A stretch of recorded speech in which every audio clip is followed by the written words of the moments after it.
Olá, tudo bem com você? Ao contrário do que muitos pensam, a dependência química não afeta só o seu corpo. Ela não é só uma questão de desintoxicar o organismo do álcool e das drogas.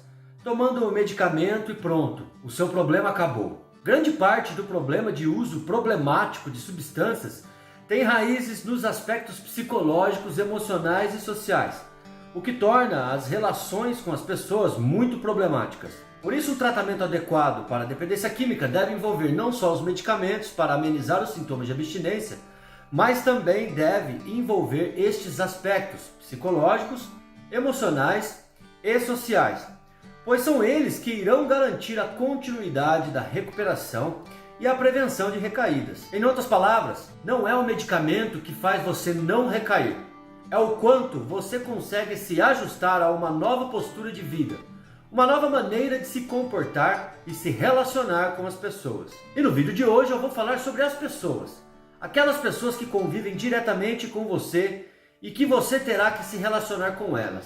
Você está com dificuldade de conviver com a sua família? Eles não sabem como lidar com você? E no trabalho, como estão as suas relações, as amizades e o seu relacionamento amoroso?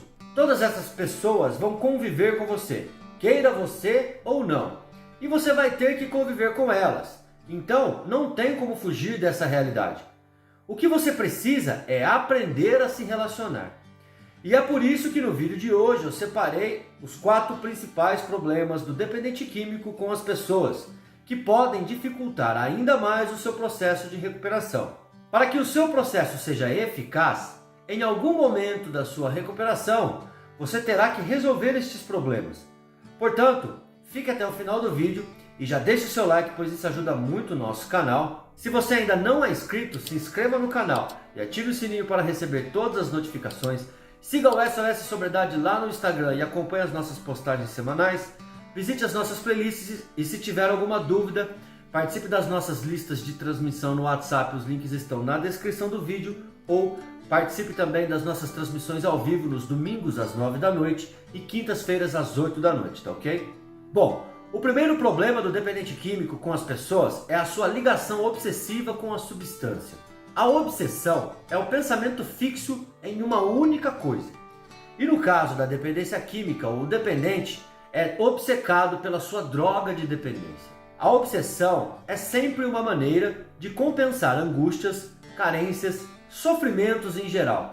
E isso já revela por si só um problema com as relações sociais, pois estas angústias, carências e sofrimentos muitas vezes são resultantes de ressentimentos, culpas, falta de relações afetivas significativas, entre outros problemas. O que acontece é que, como a substância proporciona muito prazer, pelo menos no começo do uso, é natural que a pessoa coloque toda a sua atenção naquela única fonte de prazer, já que as suas relações não são capazes de compensar e nem prover algo que supra estas angústias e carências. Veja se isso já aconteceu com você. Você conhece uma pessoa, fica apaixonadão e por um tempo você até melhora, fica sem usar ou usa menos que antes. Mas com o tempo a relação vai perdendo sentido, as brigas constantes começam e a relação já não consegue mais preencher tanto. O dependente começa novamente a buscar, no álcool ou nas drogas, o prazer que a relação já não oferece mais. E o ciclo obsessivo começa novamente. Sendo assim, percebe aqui que a ligação obsessiva com alguma substância impede que o dependente construa relações e vínculos afetivos saudáveis e duradouros, pois a droga sempre volta a ser o centro da vida dele. Nesse caso, o tratamento deve buscar romper essa obsessão e tirar a droga do centro da vida do dependente químico e construir relações afetivas mais significativas. E é por isso que o tratamento é importante, porque o dependente químico dificilmente conseguirá fazer isso sozinho. Talvez ele nem perceberá que isso é importante para a sua recuperação. E na maioria das vezes, sozinho, o dependente retrocede por não conseguir ajustar as suas relações. Ele até tenta, para de usar e começa a reorganizar as suas relações sociais, mas nas primeiras dificuldades já desiste e volta ao ciclo obsessivo pela droga. Portanto, na sua recuperação, você precisa romper essa ligação obsessiva com a substância através de relações sociais mais significativas. tirar a droga do centro da sua vida. Mas isso é um caminho a ser percorrido e não é do dia para a noite. O segundo problema é resultante do primeiro, o distanciamento emocional. Quando se tem uma ligação emocional com algum tipo de substância, você se distancia emocionalmente das pessoas. Muitas vezes, o dependente até cria algum laço afetivo emocional com as outras pessoas, mas é sempre doentio. É uma relação de apego e dependência. Ou seja, o dependente não fica com alguém porque deseja estar, mas porque precisa estar. Ele precisa do outro para prover as necessidades que ele é incapaz de prover. O dependente é inseguro, carente e imaturo e procura no outro estas coisas. Tanto que é normal quando o dependente se interna, por exemplo, ele entra em crises emocionais. Tem o desejo constante de abandonar o tratamento e isso acontece porque ele se sente sozinho. A pessoa codependente, que é responsável por prover segurança emocional, não está lá com ele e ele entra em crise. Mas o que isso tem a ver com o distanciamento emocional? A relação de dependência emocional, apesar de parecer uma relação muito amorosa, ela não é, pois ambas as partes não estão interessadas em oferecer nada, só em receber. É duro ter que dizer isso, mas a maioria esmagadora das vezes, as relações com dependentes químicos são relações codependentes. E o codependente oferece cuidados exagerados e controle, na intenção de amenizar o seu sentimento de culpa e melhorar a sua autoestima, pois ele se sente útil cuidando do outro. O dependente químico, por outro lado, usa a relação para se sentir mais seguro e não entrar em crise. Perceba aqui que ambos estão buscando na relação uma forma de suprir faltas, e é isso que distancia as pessoas emocionalmente, pois eu não estou disposto a compartilhar sentimentos como amor, parceria, sentimento de união, de estar ao lado da pessoa e construir uma vida juntos.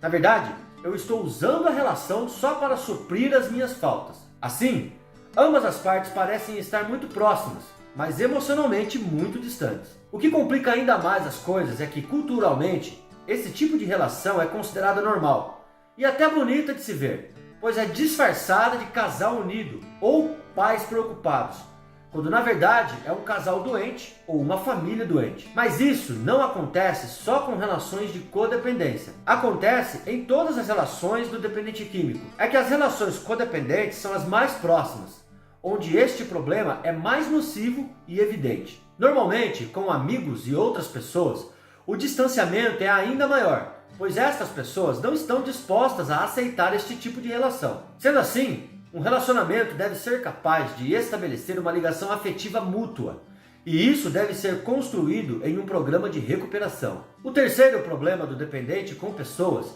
são os comportamentos desviantes ou desajustados. Manipulação, autopiedade, culpar os outros, mentir para os outros, entre outros comportamentos. Se eu perguntar para você se você acha isso correto, você certamente irá dizer que não, não é? Mas saiba que o dependente químico tem todos eles, e isso é normal na dependência química. O que não é normal é a própria dependência química. Por exemplo, um dependente químico que mentia para sua esposa ficava furioso quando ela lhe fazia perguntas. Ele dizia: "Por que é que eu tenho que falar com minha mulher se ela não acredita no que eu digo?" Esta pergunta seria justificada na relação normal, mas a dependência química não é normal. Para o dependente químico, a preocupação dos outros é um problema, pois ameaça a continuidade do uso. As pessoas são consideradas bisbilhoteiras, e o dependente químico entende isso como perseguição. Quando as pessoas tentam criticar o seu uso, ele rejeita qualquer forma de pensar que seja diferente da sua, e por isso sofre ataques e o seu vício é confrontado. Isto causa mais vergonha. Ele se sente uma vítima, fica com autopiedade e se desespera. Assim, procura alguém para culpar, e é geralmente alguém próximo, normalmente o codependente. E a culpa é o sentimento mais usado para manipulação. E quem sente culpa demais é constantemente manipulado pelo dependente químico. Sendo assim, a preocupação das pessoas só é importante se puder ser usada para intensificar a dependência química. E usar a preocupação das pessoas para conseguir usar pode ocorrer através da manipulação, da autopiedade, da mentira e da culpa. Como consequência, estes comportamentos tornam as relações com as pessoas ainda mais difíceis para o dependente químico, pois ninguém mais confia nele, o que agrava ainda mais o distanciamento emocional, mencionado anteriormente. E por fim, o dependente se isola de vez. E o isolamento social é o quarto e último problema com as pessoas. Devido à sua ligação obsessiva com a substância, o distanciamento emocional, os comportamentos manipuladores de autopiedade, as mentiras e o hábito de culpar os outros, o isolamento social acaba sendo o fim de tudo isso. Isso porque, com todos estes problemas com as pessoas, acaba ficando insuportável conviver com elas.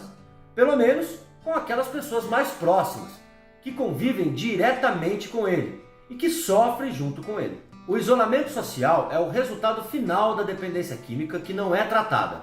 Os dependentes químicos sentem bem-estar na relação emocional com o álcool e outras drogas, ou com acontecimentos e sentimentos que causam o prazer intenso e compulsivo, em vez de pessoas. Isso porque as drogas não fazem perguntas, não criticam, não exigem nada dele, só dão prazer. Quando a doença da dependência química progride, se a família e amigos tentarem entrar em contato para saber como o dependente químico está passando, encontrarão resistências e mentiras, um afastamento ou até um ataque. Os ataques, o afastamento, as mentiras e a negação são comportamentos que fazem parte da dependência. É assim que se cria o sofrimento interior, que justifica o consumo compulsivo. As pessoas que o rodeiam até tentam contatos emocionais com o dependente químico, mas ficam de mãos vazias e alteram a relação com o dependente químico para se protegerem emocionalmente. Ter uma relação emocional com o dependente químico é muito doloroso e perigoso, pois a raiva e a tensão que o dependente químico sente são projetadas contra os outros, eles próprios e o mundo inteiro. De um modo geral, a ligação emocional do dependente químico é com o uso de substâncias e não com pessoas. Ele manipula as pessoas para conseguir usar e acha que não faz sentido os outros se ofenderem por causa disso. Assim, se ele não se isola socialmente por ainda precisar dos outros para usar, ele se isola emocionalmente. Para concluir, todos esses problemas com pessoas acontecem porque a doença da dependência química é muito arrogante e egocêntrica. Gostou do vídeo? Então deixe o seu like, pois isso ajuda muito o nosso trabalho. Se você ainda não é inscrito, se inscreva no canal e ative o sininho para receber todas as notificações. Siga o SOS Sobriedade lá no Instagram. E se tiver alguma dúvida, participe das nossas listas de transmissão no WhatsApp, os links estão na descrição do vídeo, ou participe das nossas transmissões ao vivo domingos às 9 da noite e quintas às 8 da noite, tá ok? Um grande abraço e até o próximo vídeo.